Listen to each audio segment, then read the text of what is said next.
It has been hot, unseasonably hot, health-hurting hot on our island the last little while. And this isn't even the hottest month of the year. Pleased to be joined by Dr. Rob Clodfelter of Hilton Head Hospital, who's hopefully going to help us beat the heat. Welcome in, Doctor. We've had heat advisories the recent days.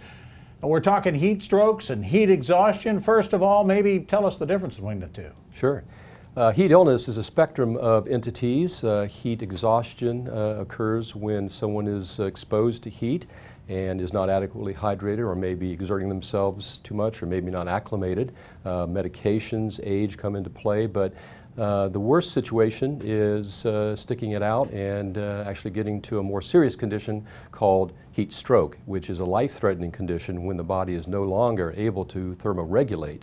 So again, it's a spectrum, starting with heat cramps, heat syncope, heat exhaustion, and the worst is heat stroke. Besides the obvious, staying inside, what can we do to prevent heat-related illnesses if we've got to be outside? Be aware of the heat index, prepare yourself, go outside in short bursts, avoid the hottest part of the day.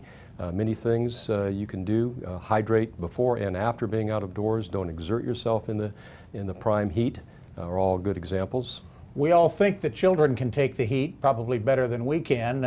Can they? No. The extremes of age, very young and very old, are more susceptible to heat illness. All right. Gatorade and Powerades and those kind of things, good or overrated? No, they have their place. Water is usually sufficient if you're exposed to heat and not exerting yourself. The longer you're out, the more you sweat, the more electrolytes you lose. The better the sports drinks do at replenishing electrolytes and sugar. How about getting out, the folks who are out on the beach? Is just getting in the water to cool off good enough? No, there are a lot of elements out there.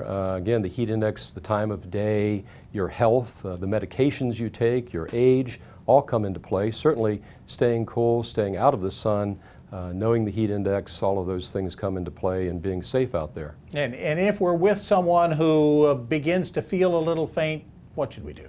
First is to take them into a cool environment and to make sure they're hydrating.